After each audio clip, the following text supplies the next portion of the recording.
రెడ్డి నేలతల్లి ముద్దు బిడ్డ. రెడ్డి ఆత్మగౌరవ ప్రతీక.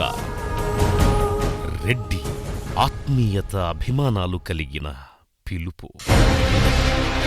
భిన్న మతాలు, కులాలు, చరిత్ర, సంస్కృతి, సంప్రదాయాలు మేళవించబడిన మన భారతదేశం ముఖచిత్రంలో దక్షిణ భారత ద్రావిడ సంస్కృతిలో భాగమైన ఈ నేలతల్లితో తన జీవనాన్ని పెనవేసుకుని తన చుట్టూ ఉన్న జనానికి అన్నం పెట్టే రైతన్నై, సమాజ జీవన స్థితిగతులను అర్థం చేసుకుని తన ప్రాంత దేశ ఉనికి అస్తిత్వాన్ని కాపాడే నాయకుడై రాజ్యాన్ని స్థాపించిన రాజై, ఈ మట్టిలో మట్టిగా నేలతల్లి ముద్దుబిడ్డగా 10 మంది తలలో నాలుకగా నాయకుడై నడిపించినవాడు, నేటికి నడిపిస్తున్నవాడు రెడ్డి.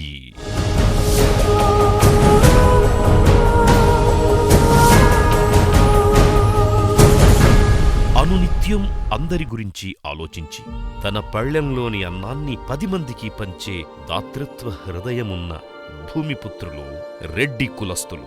అంతటి ఘనచరిత్రగల రెడ్లలో చాలామంది ఇవాళ తమ భార్యాబిడ్డలకు బుక్కెడు బువ్వ పెట్టలేక, నమ్ముకున్న భూమి తల్లిని నిందించలేక, తమ పిల్లల చదువుకు, పంట పెట్టుబడులకు చేసిన అప్పులు తీర్చలేక, బ్యాంకుల చుట్టూ తిరగలేక బలవంతపు ఆత్మహత్యలు చేసుకుంటున్నారు. బిడ్డల్ని చదివించేటందుకు ఆర్థిక స్తోమత సరిపోతలేదు. చదువుకుందామనుకునే పేద రెడ్డి విద్యార్థులకు ఇతర కులాల్లా సంక్షేమ గురుకులాలు లేవు. ఉన్నత చదువుల్లో మెరిట్ తెచ్చుకున్న మనకంటే తక్కువ ర్యాంకొచ్చినోళ్లకి సీట్లు, ఉద్యోగాలు వస్తుంటే ఏం చెయ్యాలనో, ఎటు పోవాలనో అర్థం కాని పరిస్థితిలో దిక్కుతోచని స్థితిలోకి నెట్టివేయబడుతున్నారు మన రెడ్డి విద్యార్థులు. ఇక కులం పేరు అడ్డమై ఆర్థికంగా చితికిపోయినా సరే ఆరోగ్యశ్రీ కార్డులు రావు, ప్రభుత్వ పథకాల్లో చోటు లేదు. ప్రాణం మీదకొస్తే ఉన్న 2 ఎకరాలు అమ్ముకొని కార్పొరేట్ దవాఖానాలలా వైద్యం చేయించుకొనుడు తప్ప వేరే దారి లేదు. ప్రభుత్వం అందించే ఆర్థిక సాయం మన బిడ్డల పెళ్లిళ్లకు దక్కదు. మొత్తంగా మన ఆత్మాభిమానం, కల్మషం లేని కలివిడితనం, నేనున్నాను అని 10 మందికి బువ్వ పెట్టే దాతృత్వం, నాయకత్వం ఆఖరికి మనకు రెడ్డి అనే పదాన్ని మాత్రమే మిగిల్చింది.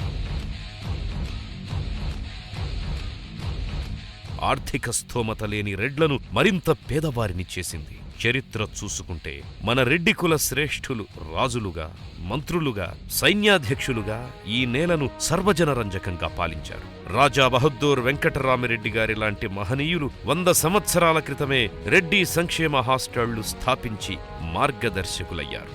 ఆ చైతన్యం, ఆ నాయకత్వం ఈరోజు కొరవడింది.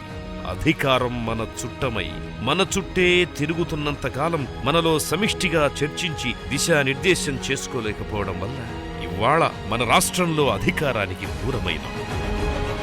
మహారాష్ట్ర సారస్వత బ్రాహ్మణులు, తమిళనాడులో అయ్యర్లు, అయ్యంగార్లు, దేశవ్యాప్తంగా మార్వాడీలు, మన ప్రాంతంలో ఆర్యవైశ్యులు వివిధ సంస్థలు ఏర్పాటు చేసుకుని తమ పేదవారిని ఆదుకున్నట్టే మన తెలంగాణలో ఉన్న రెడ్డి కుల సంక్షేమం కోసం ఏర్పాటు చేయబడిందే TREPA, Telangana Reddy employees and professionals association.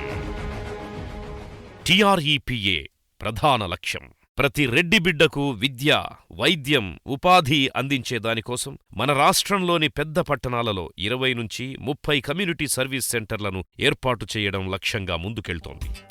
Community service సెంటర్లలో నిర్వర్తించే విధులు: రెడ్డి బంధువులందరికీ ఒక సమావేశ స్థలం, సాధక బాధకాలపై చర్చ, ఒకరికొకరు సహకరించుకునే వ్యవస్థను ఏర్పాటు చేసుకొనుట. సుమారుగా 25,000 కుటుంబాలకు ఒక కమ్యూనిటీ సర్వీస్ సెంటర్ ఏర్పాటు. ఈ సర్వీస్ సెంటర్లో మన విద్యార్థులు మరియు యువత కోసం తరగతి గదుల ఏర్పాటు, skill development, technology upgradation, computer training, వివిధ వృత్తుల్లో శిక్షణ, సబ్జెక్ట్ స్పెషలిస్టులచే కోచింగ్, మాక్ ఎంట్రన్స్ టెస్ట్, సబ్జెక్ట్ మెటీరియల్ పంపిణీ, ఉద్యోగ పరీక్షలకు అనుభవం కలిగిన వ్యక్తులచే కోచింగ్, స్టడీ రూమ్స్ మరియు గ్రంథాలయ వసతి చేసుకొనుట. వైద్య ఖర్చులు భరించలేని పేద రెడ్డి బంధువులకు స్పెషలిస్ట్ డాక్టర్స్ చే హెల్త్ చెకప్స్, భవిష్యత్తులో హాస్పిటల్స్తో అనుసంధానం. మన రైతులకు వ్యవసాయ అధికారులచే సలహాలు, సూచనలు.